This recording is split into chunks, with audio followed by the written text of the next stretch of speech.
बढ़ाएंगे और अब आज हम जुड़ेंगे सीधा दर्शकों के साथ और हमारे साथ देवेंद्र जो हैं हमारे दर्शक फोन लाइन पर जुड़ भी गए हैं। देवेंद्र जी नमस्कार सर, क्या हालचाल, कहाँ से बोल रहे हैं, कुछ बताएं अपने बारे में। मैडम नमस्कार। नमस्कार सर, कैसे हैं? बस मैडम कृपा है गणेश जी की। बहुत बढ़िया बहुत बढ़िया। कहाँ से बोल रहे हैं सर?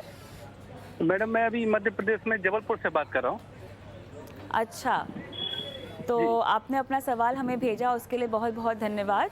और जी जी जी आपने कहा भी है कि आपने लंबी अवधि के लिए अपना निवेश पोर्टफोलियो बनाया है। अच्छा लगता है जब लोग ये जी कह के सवाल भेजते हैं कि लंबी अवधि का नज़रिया, क्योंकि हाल फिलहाल में जी लोगों को शॉर्ट टर्म में मुनाफा कमाने की बहुत आदत होती है।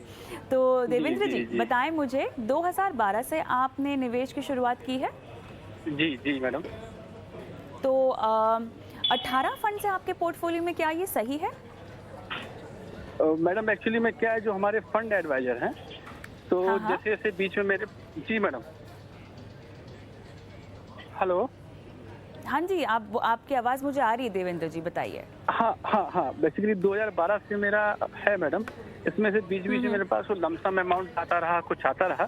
तो हाँ जितना हाँ। मैं समझ सकता था, जितना मैंने स्टडी किया या कुछ फंड एडवाइजर भी मैंने संपर्क किया, तो उन्होंने कहा ऐसा कर दो वैसा कर दो, तो वैसे ऐसे करके मैडम जो भी हो सकता था, तो उस हिसाब से एटलीस्ट ये रहा कि चलो कम से कम मार्केट में तो जा रहा है, एसआईपी के थ्रू जा रहा है, तो कॉर्पस बनाने का ऐसा कोई मेरे ऊपर वो नहीं है कि मुझे इतना ही अमाउंट चाहिए इतने साल बाद।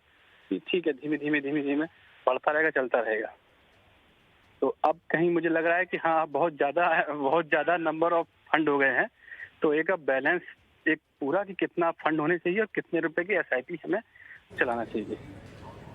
नहीं, ये जो आपको एहसास हुआ है देवेंद्र जी, ये बिल्कुल सही एहसास है, क्योंकि देखिए एक तो फंड बहुत ज़्यादा है, दूसरा दिक्कत जो आपके एंड पर आपको आएगी ना, वो ये है कि इन फंड्स को ट्रैक करना बहुत ज़्यादा मुश्किल हो जाएगा।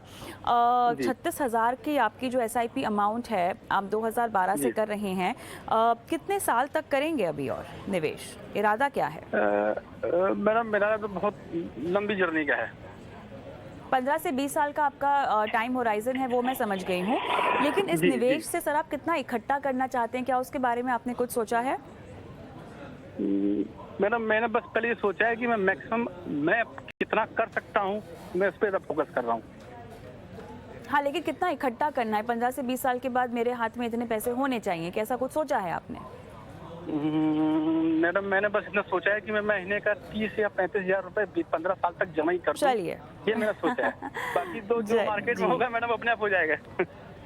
चलिए बहुत बढ़िया, समझ गए। जी और जी आपके सवाल का जवाब देने के लिए हमारे साथ जुड़ गए हैं क्रेडेंस वेल्थ एडवाइजर के फाउंडर सीईओ कीर्तन शाह। कीर्तन, गुड इवनिंग, स्वागत है आपका। और देवेंद्र जी का सवाल मैं ले रही थी, आपने सुना होगा 18 फंड्स हैं उनके पोर्टफोलियो में। एक वक्त उनके पास जब जब पैसे आए उनके पोर्टफोलियो में, तो सजेस्ट किया गया उन्हें कि आप एक फ़ंड को जोड़ लीजिए और उसमें अपने पैसों को डाल दीजिए। फंड्स, किन फंड्स को रखना है, किन में से निकलना है, वो तो खैर चर्चा का विषय होगा ही कीर्तन, लेकिन उससे पहले एक सही फाइनेंशियल एडवाइज़र, जी हाँ, एक सही फाइनेंशियल एडवाइज़र की पास जाना बहुत ज़रूरी होता है। क्या क्वालिटीज़ होनी चाहिए आपके फाइनेंशियल एडवाइज़र में? और एक कविता जी, मुझे ऐसा लग रहा है कि सबसे पहले तो जब आप इन्वेस्टमेंट करने की बात कर रहे हैं या सोच भी रहे हैं, तो आपको इन्वेस्टमेंट एक होलिस्टिक अप्रोच से तय करना चाहिए। यानी अगर आप ट्रांज़ैक्शनरी एडवाइज़री पे ज़्यादा ध्यान देंगे, तो ये आपके हित में नहीं होगा। ट्रांज़ैक्शनरी एडवाइज़री का मतलब है कि आप हर बार जब नया पैसा आता है, तो आप सिर्फ़ उस पैसे को निवेश करने के बारे में सोचते हैं, बल्कि ये नहीं सोचते कि मेरा पुराना पैसा ऑलरेडी कहाँ लगा हुआ है, मुझे एसेट एलोकेशन क्या रखना चाहिए और लार्जली मैं इन पैसों को किस गोल की तरफ इन्वेस्ट करने की सोच रहा हूँ। तो एज़ अ फाइनेंशियल प्लानर मुझे ऐसा लग रहा है कि सबसे पहले आप में ये अंडरस्टैंडिंग, या जब आप एक इन्वेस्टर हो और फाइनेंशियल प्लानर को ढूँढ रहे हो, आप एक ऐसे फाइनेंशियल प्लानर के साथ काम करने की कोशिश कीजिए जो प्रोबेबली आपका पूरा सिचुएशन ध्यान में रखकर आपको एडवाइस करे, ना कि ट्रांजैक्शनरी एडवाइस की बातें करें कि आज 2 लाख रुपए, 5 लाख रुपए, तो इस 2 लाख रुपए को कहाँ रखूँ? हर इन्वेस्टमेंट को एक गोल के साथ लिंक करें, जिसकी वजह से मुझे ऐसा लग रहा है कि काफ़ी डिसिप्लिन आ जाएगी आपकी इन्वेस्टमेंट में ऑटोमैटिकली। तो फाइनेंशियल प्लानर की जब आप बात करें तो सबसे पहला मेरे हिसाब से चेक बॉक्स ये होगा कि आपका फाइनेंशियल प्लानर लार्जली ट्रांजैक्शनरी एडवाइजरी में ना होकर एक होलिस्टिकल अप्रोच लेकर आपको गोल बेस्ड एडवाइजिंग की सलाह दे, तो वो एक फाइनेंशियल प्लानर मेरे हिसाब से सबसे सबसे अच्छा होगा। सेकंड, देखिए फंड सिलेक्शन में काफ़ी मुश्किलें आ सकती है क्योंकि आइडियली किसी को ये नहीं पता है कि पिछले 3 साल या 5 साल में अगर कोई फंड चला है, तो आगे के 3 साल या 5 साल में चलेगा या नहीं। ऑफ कोर्स अगर आपका फाइनेंशियल प्लानर थोड़ा-सा सोफिस्टिकेटेड है, तो वो ये क्वालिटी लेके आएगा कि आपको बेस्ट फंड्स में या अच्छे फंड्स में इन्वेस्टमेंट करने की सलाह दे पाए। पर लार्जली उसका काम आपको हैंड होल्ड करना है, आपके बिहेवियर को हैंड होल्ड करना है। आपको कोई रैंडम डिसीजंस लेने से रोकना है। तो मुझे ऐसा लग रहा है कि जब आप एक फाइनेंशियल एडवाइजर की बात कर रहे हैं, तो उसमें और फंड मैनेजर में बहुत अंतर होता है। आप एक फाइनेंशियल प्लानर को फंड मैनेजर ना समझिए, पर वो आपका मैनेजर है, वो उसे आपको हैंडल करना है और आपको गलत डिसीजंस लेने से रोकना है। और तीसरा ऑफ कोर्स आपको प्रोबेबली एक ऐसा फाइनेंशियल एडवाइजर चाहिए जो आपके हित में सोच रहा है, ना कि कमीशंस के बारे में, राइट? तो अगर ये 2-3 क्वालिटी अगर आप ऑफ कोर्स बहुत डिफिकल्ट है पहले ही डिस्कशन में ये जान पाना कि आपका फाइनेंशियल एडवाइजर क्या ये दोनों तीनों चीजें कर पाएगा कि नहीं, पर आई एम श्योर एक थोड़ा सा रिलेशन बनने के बाद जब आप ऑब्जर्व करते चीजों को तो ये जानना काफी आसान हो जाता है कि क्या ये दोनों तीनों क्वालिटी वो लेके आ रहा है कि नहीं। सर तो तो बिल्कुल सही कहा आपने। ये कुछ ऐसी बुनियादी क्वालिटीज़ हैं जो आपको ध्यान में रखनी चाहिए जब आप चुनाव कर रहे होते हैं एक फाइनेंशियल प्लानर का। लेकिन इसके साथ साथ बहुत ज़रूरी होता है कीर्तन कि आप भी खुद का होमवर्क करें, क्योंकि क्या होता है ना, कोई लोगों को बोल देता है कि चलिए ठीक है हम आपको जो है निवेश करवा देंगे और कमाई दे देंगे। उनको पता नहीं होता कि वो फाइनेंशियल प्लानर उनके पैसे कहाँ डाल रहा है। तो एक तो आपको अलर्ट रहना है और अपनी चेकलिस्ट बनानी है जब आप कोई फाइनेंशियल प्लानर चुनते हैं, ठीक है। उसके साथ साथ आपको खुद भी कुछ होमवर्क करना होता है। होमवर्क करना होता है फाइनेंशियल प्लानर की क्वालिटीज़ को जानने के लिए, और साथ ही किस जगह पे वो आपके पैसे डाल रहे हैं उसको लेकर भी आपको होमवर्क करना चाहिए। आपकी रिस्क लेने की क्षमता कितनी है, जिस भी निवेश विकल्प में फाइनेंशियल प्लानर आपके पैसे डलवा रहे हैं, क्या आप उतना जोखिम ले सकते हैं या नहीं ले सकते। तो कीर्तन, वो ऐसे कौन से होमवर्क हैं जो आपके साइड पे आपको करने चाहिए, सो दैट आप ब्लाइंडली अपनी मेहनत की कमाई किसी को सौंप ना दें। शायद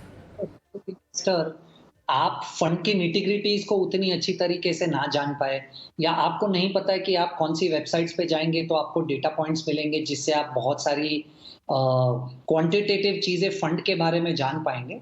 तो वो एक थोड़ा सा नीश विषय है मेरे हिसाब से, पर आपको डेफिनेटली होमवर्क ये करना चाहिए कि क्या आपका financial planner education wise, popularity wise, या उनके एग्जिस्टिंग क्लाइंट्स उनके बारे में क्या बोल रहे हैं, क्या ये सब चीजें सही है या नहीं। देखिए, ये एक बेसिक फ्रेमवर्क है, फिल्टरेशन प्रोसेस है, मुझे ऐसा लग रहा है, जिसके बाद आप एक पहला कदम ले सकते हैं। जैसे एग्जांपल, क्या आपका फाइनेंशियल एडवाइजर इस फील्ड में पढ़ा है या कुछ नहीं। जैसे से फॉर एग्जांपल, अगर आप एक किसी फाइनेंशियल एडवाइजर के पास जाते हैं जो आपको कहता है कि वो CFP है, सर्टिफाइड फाइनेंशियल प्लानर, तो इसे थोड़ा सा कॉन्फिडेंस आ जाता है कि उसे डेफिनेटली इस फील्ड के बारे में काफी जानकारी है। अब आप जब सोशल मीडिया पे देखते हैं या लिंक्डइन पे देखते हैं या अदरवाइज उनकी वेबसाइट्स पे देखते हैं, तो काफी ऐसे क्लाइंट्स होते हैं जो टेस्टिमोनियल्स देते हैं, राइट? या अगर आपको ऐसा कोई प्लेटफॉर्म नहीं मिलता जहां पर आपके फाइनेंशियल एडवाइजर के बारे में किसी ने टेस्टिमोनियल लिखी है, तो आप अपने फाइनेंशियल एडवाइजर से पूछ सकते हैं कि मुझे 3 या 5 अपने क्लाइंट के रेफरेंसेस दीजिए जिनसे मैं जाकर बात कर पाऊं और आपके सर्विसेज के बारे में ज्यादा जान पाऊं, राइट? तो मुझे ऐसा लग रहा है ये थोड़ा सा बैकग्राउंड एजुकेशन पर, ये कितने सालों से फाइनेंशियल एडवाइजरी कर रहे हैं, उनका वर्क एक्सपीरियंस बैकग्राउंड क्या है, क्या उन्होंने इससे रेलिवेंट काम पहले किया हुआ है या नहीं, क्लाइंट से बात कीजिए उनसे। मुझे ऐसा लग रहा है कि ये 3-4 चीज़ें अगर आप बैकग्राउंड में करेंगे, तो आपका कॉन्फिडेंस उस एडवाइज़र पे बहुत ज़्यादा हो जाएगा और ये सही स्टार्ट होगा मेरे हिसाब से। ऑलराइट, चलिए देवेंद्र जी और वो तमाम दर्शक जो कि एक फाइनेंशियल प्लानर को हायर करने के बारे में सोच रहे हो या ये सोच रहे हो या डर रहे हो कि कैसे अपनी मेहनत की कमाई किसी के हाथों में आप सौंप दे, तो आपके लिए ये चेकलिस्ट है जो कीर्तन ने समझाई है। लेकिन कीर्तन, अब देवेंद्र जी के सवाल पर आते हैं। 18 फंड, क्या आपने इनका पोस्टमार्टम कर लिया है? क्या आप बताएंगे किस में से निकल जाना चाहिए और अब किस में रहना चाहिए? क्या करें देवेंद्र जी? एडवाइस अच्छी ना लगे, पर मुझे उनके पोर्टफोलियो में से 90% फंड्स पसंद नहीं है। देखिए, 2-4 चीज़ें आपको यहाँ पर बताना चाहूँगा, जिससे मैं ये उम्मीद कर रहा हूँ कि देवेंद्र जी को थोड़ा-सा एक अंदाज़ा आ जाएगा कि मैं 90% आप कह रहे हैं कीर्तन आपको पसंद नहीं आए हैं फंड्स, ऐसा क्यों? इसके पीछे क्या वजह है? मतलब देवेंद्र जी तो समझना चाहेंगे, मैं भी समझना चाहती हूँ। तो कविता जी, सबसे पहले तो जैसे आपने खुद ने हाइलाइट किया, 18 फंड्स पोर्टफोलियो में रखकर कोई प्रॉब्लम सॉल्व नहीं होता है। ये आप सिर्फ ड्यूप्लीकेशन ऐड कर रहे हैं आपके पोर्टफोलियो में। आपको ऐसा लगेगा कि आप जितने ज़्यादा फंड लोगे उतना ज़्यादा डाइवर्सिफिकेशन आप कर रहे हो पोर्टफोलियो में। पर मेरे हिसाब से आप जितने ज़्यादा फंड्स ऐड करते हो, वो रिस्क कम करने की जगह पर रिस्क बढ़ा देते हैं पोर्टफोलियो में और रिटर्न्स कम कर देते हैं। तो सबसे पहले मुझे ऐसा लग रहा है कि 4 या 5 fund on a higher side किसी भी इन्वेस्टर के लिए काफ़ी है। कोई मतलब नहीं है अगर आप 10 लाख रुपए लगा रहे हो या 5 करोड़ रुपए लगा रहे हो। इन दोनों पोर्टफोलियोज के लिए 4 या 5 फंड्स मेरे हिसाब से अगर सही तरीके से एलोकेट किया जाए तो वो सही है, पॉइंट 1। पॉइंट 2, अगर आप देखें कविता जी, देवेंद्र जी के पोर्टफोलियो में 3 टाइप के लार्जली कंपोजिट फंड्स हैं, राइट? आप देखेंगे तो उनके पोर्टफोलियो में ऐसे फंड्स हैं जिनके बहुत लेटली एनएफओज आए, यानी इन फंड्स की 1-1.5 साल से ज्यादा की हिस्ट्री नहीं है। दूसरे टाइप के फंड्स है जो ज्यादा थीमेटिक है। अब आप देखिए उनके पोर्टफोलियो में 18 फंड्स में से एक फंड है जो स्मॉल कैप है, जिसमें भी 2000 रुपए की एसआईपी हो रही है। बाकी 17 फंड्स में हार्डली कुछ मिड कैप या स्मॉल कैप एक्सपोजर है, सब लार्ज कैप में है। और दूसरी तरफ सब थीमेटिक फंड में है, जो मुझे ऐसा लग रहा है स्मॉल कैप से भी ज्यादा रिस्की हो सकते हैं। और इनमें से 70-80% फंड्स नॉन परफॉर्मिंग है। नॉन परफॉर्मिंग उनके 3 साल 5 साल के बेसिस पे, रोलिंग रिटर्न्स, रिस्क के बेसिस पे और बहुत सारे दूसरे वेरिएबल्स के बेसिस पे। तो अगर मैं ये 3 चीजों को जोड़ दूं, राइट, एक तो सबसे पहले 18 फंड्स है, बहुत ज्यादा ओवरलैप हो रहा है पोर्टफोलियोज में, तो उसकी वजह से आपको फंड्स कट डाउन करने की जरूरत है। दूसरा, आपने बहुत सारे एनएफओज में पैसा लगाया हुआ है जिन फंड्स की कोई हिस्ट्री नहीं है, राइट। तीसरा, बहुत सारे थीमेटिक फंड्स में आपने पैसा लगाया हुआ है, जो मुझे ऐसा लग रहा है डाइवर्सिफिकेशन आपको नहीं देते पर रिस्क आपके पोर्टफोलियो में बढ़ा देते। देखिए, थीमेटिक में भी आपने आईटी, डिजिटल और बैंकिंग एंड फाइनेंशियल सर्विसेज में पैसा लगाया है। आप म्यूचुअल फंड इंडस्ट्री में 10 में से 9 फंड्स उठा लीजिए, 50% पैसा उन फंड्स में बैंकिंग और फाइनेंशियल सर्विसेज और आईटी में ही लगता है। तो अगर आप डाइवर्सिफाइड पोर्टफोलियो लेंगे तो मुझे ऐसा लग रहा है काफी ज्यादा डाइवर्सिफिकेशन मिलेगा, वर्सेस अगर ये 2 थीम लेंगे जो ऑलरेडी डाइवर्सिफाइड पोर्टफोलियो में है, उससे कोई प्रॉब्लम सॉल्व नहीं हो रहा है।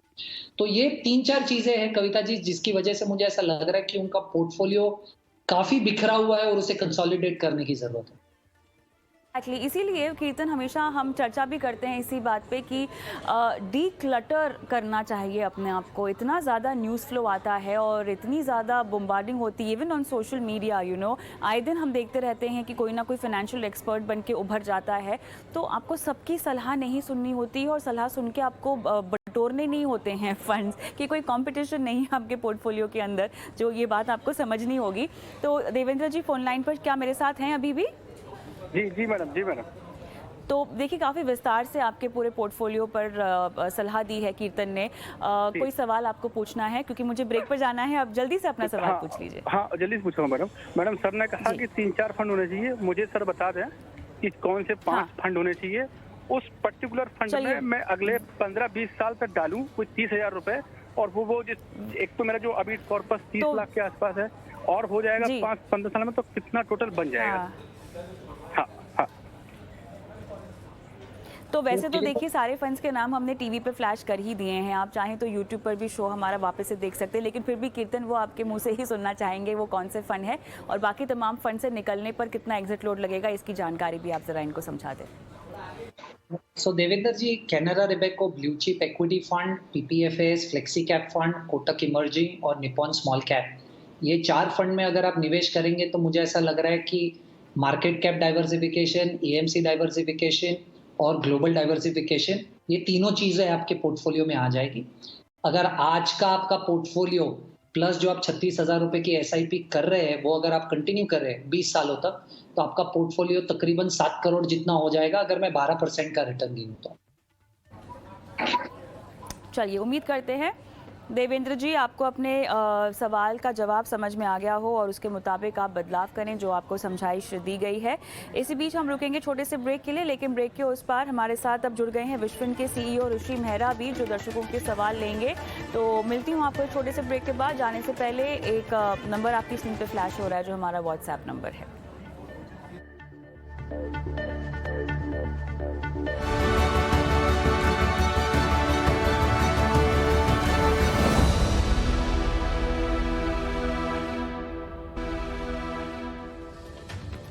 Welcome back. आप देख रहे हैं टी मनी बनो अपना फाइनेंस मिनिस्टर। मैं हूं आपके साथ कविता थपलियाल और हम अब दे रहे हैं दर्शकों के सवालों के जवाब, करा रहे हैं उनकी लाइफ फाइनेंशियल प्लानिंग।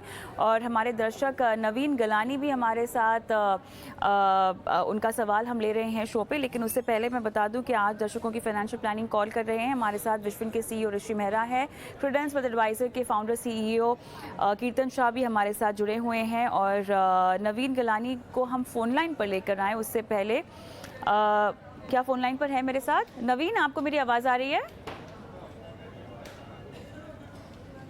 नवीन गलानी जी, आपका सवाल हम शो पर ले रहे हैं लाइव, आपको मेरी आवाज आ रही है? आ रही मैडम।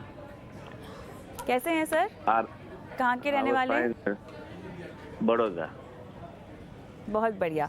4 से 5 साल के लिए आपको अपने लिए कोई फंड सिलेक्ट करना है ना? जी मैडम, मैं 30 साल से इन्वेस्टर हूँ। म्यूचुअल फंड में बहुत इन्वेस्ट किया था अलग अलग में, तो लास्ट में मुझे रियलाइज हुआ कि 4-5 फंड होना चाहिए। अभी मेरे पास एक्सिस ब्लू चिप है, उसमें एसआईपी सब में चल रहा है। और दूसरे फंड में एक फ्लेक्सी कैप है कोटक का। अच्छा।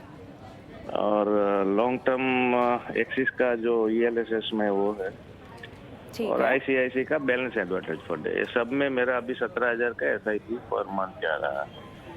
और टोटल कॉस्ट होगा कुछ 30 लाख। ओके। तो मेरा मेन क्वेश्चन ये है कि भाई मिड कैप या स्मॉल कैप में लास्ट मैंने जो 15 साल तक इन्वेस्ट किया था उसमें मजा नहीं आया था, इसलिए मैं आई वो just came out from there. कौन सा मिड कैप था जिसमें आपको निवेश करके मजा नहीं आया 15 साल तक?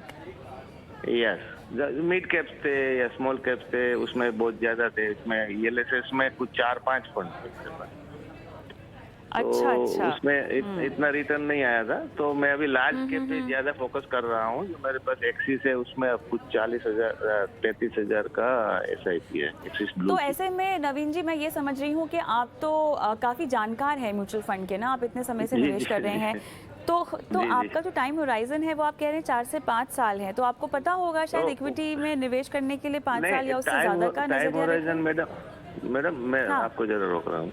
टाइम होराइजन मेरे लिए कोई नहीं है। I am 72 years old. ये पैसे ऐसे ही रहने वाले। लेकिन ये 4-5 साल में क्या हो सकता है इसके बारे में मैं सोच रहा हूँ। I have to go for more mid cap और maybe a large cap. That was my question. चलिए, सबसे पहले तो मैं सराहना करना चाहती हूँ, 72 साल के आप हैं और इक्विटी में आपका भरोसा है, और ये मेरे ख्याल से तमाम उन दर्शकों के लिए प्रेरणा है, इंस्पिरेशन है जो कि सोचते हैं कि रिटायरमेंट के बाद पोर्टफोलियो में इक्विटी का एक्सपोजर कम कर देना चाहिए। ऋषि, आप सहमत होंगे शायद इस बात से?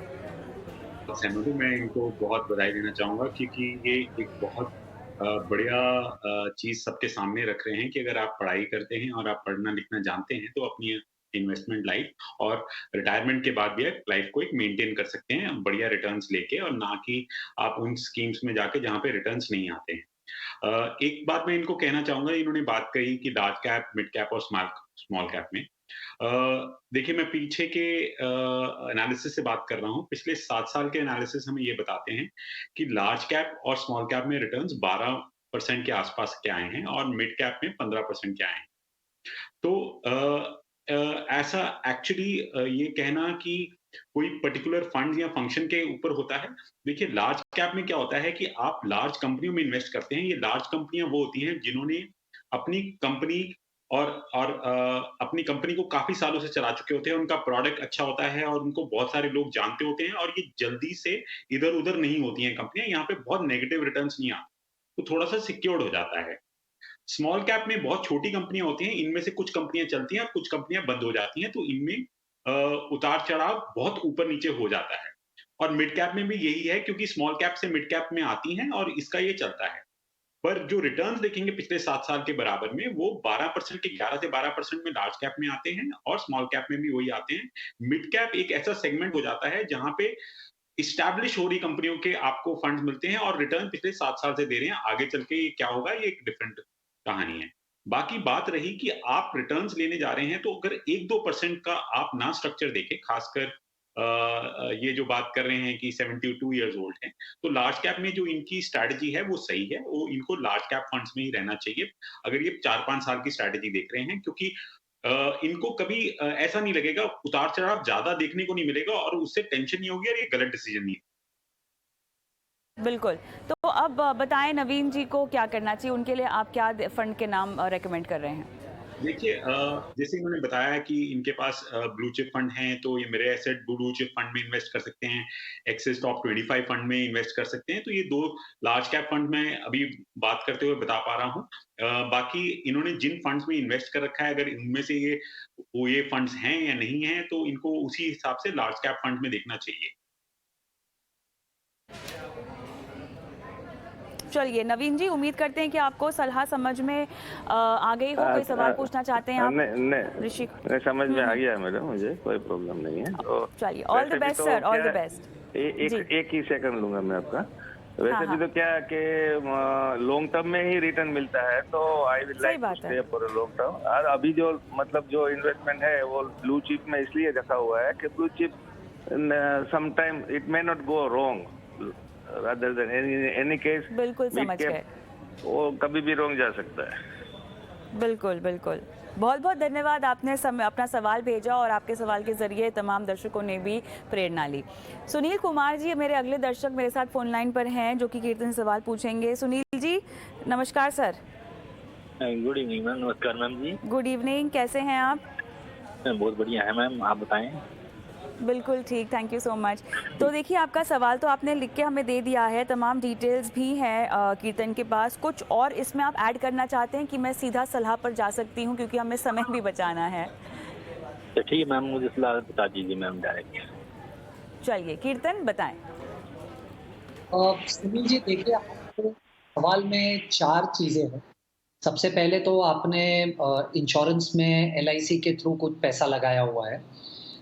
तो सबसे पहले मेरे हिसाब से आपके माध्यम से दूसरे दर्शकों को भी ये कहना चाहूँगा कि जब भी आप इंश्योरेंस में पैसा लगाएं, तो आप इंश्योरेंस में इन्वेस्टमेंट के नज़रिए से पैसा ना लगाएं।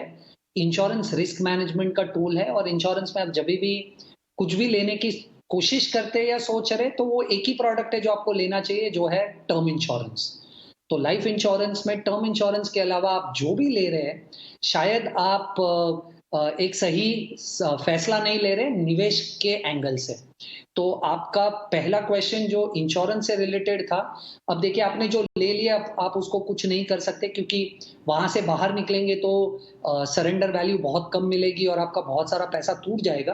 तो आप फिजिकली किसी को अगर ग्राउंड पे मिलके इन पर्टिकुलर प्रोडक्ट्स के बारे में डिस्कस कर पाए तो आपके लिए अच्छा होगा। पर इंश्योरेंस को इन्वेस्टमेंट ना समझिए। फर्स्ट, आपका दूसरा डेटा पॉइंट है जो आपने कहा है कि आप NPS में निवेश करते हैं। मैं डेफिनेटली आपको कंटिन्यू करने की सलाह दूंगा, उसमें कोई छेड़खानी करने की ज़रूरत नहीं है। आप उस वाले इन्वेस्टमेंट को अपने रिटायरमेंट के नज़रिए से कंटिन्यू कीजिए। तीसरा था आपका डेटा पॉइंट जिसमें आपने कहा कि आप डायरेक्ट इक्विटी में निवेश करते हैं। देखिए सुनील जी, अगर आप डायरेक्ट इक्विटी में निवेश करते हैं, मेरी एक ही सलाह है आपसे, डायरेक्ट इक्विटी में तब निवेश कीजिए जब आप खुद स्टॉक को एनालाइज कर पाए, आप खरीद पाए और आपको पता है कि आप स्टॉक क्यों खरीद रहे हो और कब बेचेंगे। अगर आप किसी और के सजेशन पे या टिप पे डायरेक्ट स्टॉक्स में निवेश कर रहे हैं, तो शायद मेरे हिसाब से उसकी जगह पे म्यूचुअल फंड एक बहुत बेहतर मीडियम है आपको पैसा रोकने के लिए। तो डायरेक्ट स्टॉक्स में अगर आप खुद एनालिसिस कर रहे हैं तो कंटिन्यू कीजिए, वरना वो पैसा म्यूचुअल फंड्स में डायरेक्ट कीजिए। आपका चौथा क्वेश्चन था म्यूचुअल फंड के आजू-बाजू। तो आपके फंड्स में से एक फंड है जो मैं एग्जिट करने की सलाह दूंगा आपको, एसबीआई मैग्नम इक्विटी फंड। उसके अलावा आपके बाकी 2 फंड्स अच्छे हैं, तो आपकी जो टोटल 10,000 की एसआईपी है उसे 2 बाकी फंड्स में निवेश कर दीजिए, 5,000 और अगर आपका जो एग्जिस्टिंग म्यूचुअल फंड पोर्टफोलियो है और इक्विटी पोर्टफोलियो है, उन दोनों को अगर मैं अज्यूम करूं कि 12% रिटर्न देंगे और आपका 10,000 रुपए का एसआईपी, तो आपका तकरीबन 15 साल में 52 लाख जितना कॉर्पस बन जाएगा। सुनील जी, कोई सवाल पूछना चाहेंगे आप कीर्तन से? जी सर, मैं आगे 2 अपने म्यूचुअल फंड स्टार्ट करना चाह रहा हूँ, तो मैं कौन से म्यूचुअल फंड में पैसा इन्वेस्ट करूँ? कीर्तन, मैं सर अगले 2 म्यूचुअल फंड में इन्वेस्ट करना चाह रहा हूँ, 10,000 रुपए करीब, और बिल्कुल एसआईपी शुरू बिल्कुल करना समझ गए। चाहता हूँ। कीर्तन शायद जवाब दे भी रहे हैं आपके सवाल का। जी कीर्तन। जी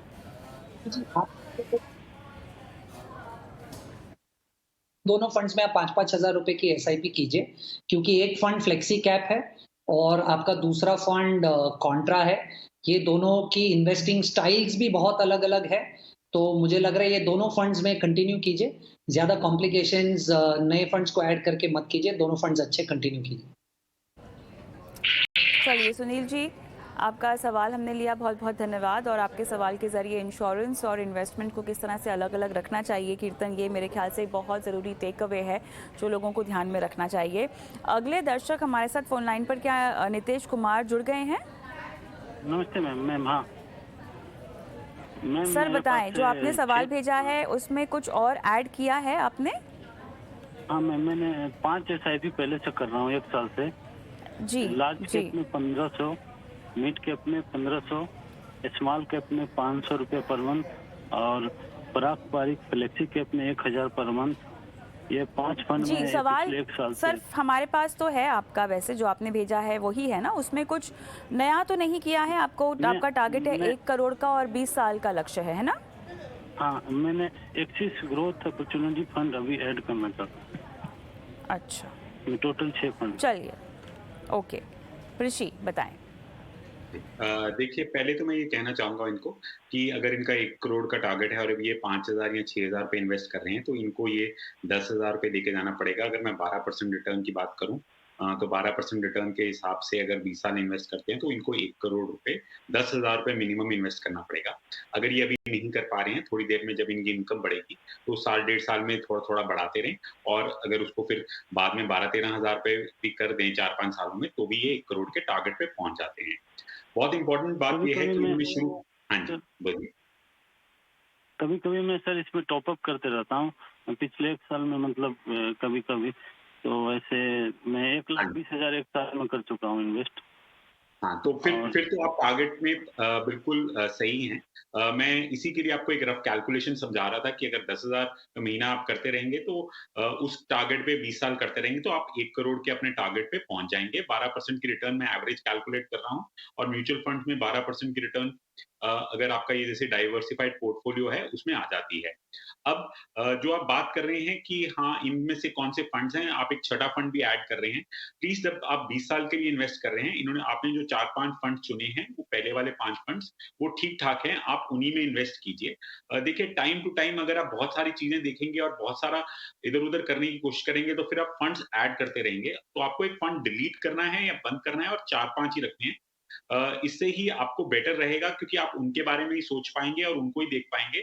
आप फंड के नंबर ऐड मत कीजिए, अमाउंट ऐड कीजिए, और अमाउंट ऐड करते हुए आप साल 2 साल की उतार-चढ़ाव में बिल्कुल मत देखिए। मैं तो ये भी सलाह कई बारी लोगों को देता हूँ कि अगर आपने 20 साल का टारगेट चुना है तो आपको एक 6 महीने 8 महीने किसी भी वेव में देखना कि ये कम हो रहा है, ज्यादा हो रहा है, उसमें इन्वेस्ट ना करना, ये आपको डेटर करता है लॉन्ग टर्म इन्वेस्टमेंट से। सबसे इंपॉर्टेंट बात यह है कि आप इन्वेस्टमेंट करते रहिए, रिटर्न 15 साल 20 साल से पिछले आ ही रही है 12% की, और आपको इसमें कोई टेंशन नहीं लेनी चाहिए। आपका काम सिर्फ इन्वेस्टमेंट करना और डिसिप्लिन बनाना है इन्वेस्टमेंट करने का। आपने जो फंड्स चुने हैं उनमें मैं ये सलाह दूंगा कि आप इन्हीं 5 फंड्स में कंटिन्यू करिए। आपने थोड़ा सा डाइवर्सिफिकेशन कर रखा है काफी, बट अभी और आप मत कीजिए, इनको आप कंटिन्यू रखिए। 2-3 साल बाद आप रिव्यू करिए, फिर इनमें से एक फंड जो आपका बहुत खराब हो उसको उस कैटेगरी से किसी और फंड से चेंज कर सकते हैं। ऑलराइट, चलिए नितेश तिवारी जी, उम्मीद करते हैं कि आपको सलाह समझ में आ गई हो और वक्त हो गया शो को आगे बढ़ाने का, क्योंकि और भी दर्शक हैं जिनके सवाल हमें लेने हैं। लेकिन फिलहाल रुक करेंगे सीधा निवेश के गुरु मंत्र की ओर।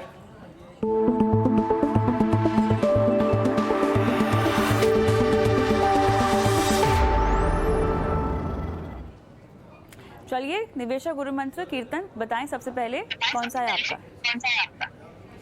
कविता जी, मुझे ऐसा लग रहा है आज से 15-20 साल पहले इन्वेस्टिंग में एक तरह की एज मिलती थी लोगों को, जिसे आप कहते थे इंफॉर्मेशन एज, क्योंकि बहुत सारा डेटा इतना फ्रीली अवेलेबल नहीं था जो आज है। तो आज से 15-20 साल पहले इंफॉर्मेशन एक एज था निवेश करने के लिए। आज इंफॉर्मेशन बिल्कुल एज नहीं है, क्योंकि बहुत फ्री में बहुत सारी वेबसाइट्स पे डेटा मिलता है। मुझे लगता है कि आज जो एज है इन्वेस्टिंग में वो है आपका टेम्परामेंट। अगर आप इमोशंस को कंट्रोल कर पाए और आप अपने निवेश में डिसिप्लिन को ले पाए, तो आप अच्छे फंड मैनेजर्स को सिंपली बाय एंड होल्ड करके उनसे ज्यादा रिटर्न कमा पाएंगे। तो मुझे ऐसा लग रहा है कि इंफॉर्मेशन एज अब टेम्परामेंट से रिप्लेस हो गया है। तो टेम्परामेंट बनाए रखिए अपने निवेश में। जी, मेरा मानना है कि कुछ यंग प्रोफाइल लोग जब अपनी सेविंग करना शुरू करते हैं तो वो फिक्स डिपॉजिट्स में इन्वेस्टमेंट करना शुरू कर देते हैं। इन्वेस्टमेंट और फिक्स डिपॉजिट्स में इन्वेस्टमेंट करना रिटर्न्स नहीं आते, फिर वो लॉन्ग टर्म आपको वैल्यू नहीं मिलता है। तो जो खासकर जो यंग लोग हैं जो स्टार्ट करते हैं जॉब शुरू करनी है और इन्वेस्टमेंट करते हुए फिक्स डिपॉजिट में करते हैं, उनको ये नहीं करना चाहिए। उनको म्यूचुअल फंड्स में इन्वेस्ट करना चाहिए, सिर्फ वहीं पे करनी चाहिए। स्टॉक मार्केट में भी इन्वेस्ट कर सकते हैं क्योंकि 10-15 साल से रिटर्न आती है। सेकेंडली हमने देखा कि फीमेल्स जो इन्वेस्ट करती हैं वो ज्यादा और डरती हैं थोड़ा सा कि वो भी फिक्स डिपॉजिट्स में करती हैं। तो फिक्स डिपॉजिट्स को आप इन्वेस्टमेंट ना मानिए, उसको आप एक थोड़ी परसेंटेज अपनी अमाउंट को रखिए और उसमें इन्वेस्ट करिए, बट ज्यादा इन्वेस्टमेंट आप म्यूचुअल फंड्स सिप में करिए क्योंकि एक्सपर्ट्स आपकी रिटर्न देंगे। और अगर आपकी रिटर्न एक फिक्स डिपॉजिट्स में 5-6% से 12% आती है तो 2x का मल्टीप्लायर 20 साल में बहुत बड़ा फैक्टर हो जाता है, जो आपकी लाइफ की फाइनेंशियल प्लानिंग को बिल्कुल एक डिफरेंट लेवल तक ले जाता है। चलिए, तो ये निवेशक गुरु मंत्र जो आपके फाइनेंशियल पोर्टफोलियो में हमेशा आपके काम आएंगे। लेकिन शो के आखिरी कॉलर भी हमारे साथ जुड़ गए हैं, संदीप। नमस्कार संदीप। हाँ, नमस्कार। बताएं सर, आपका सवाल तो वैसे हमारे पास है।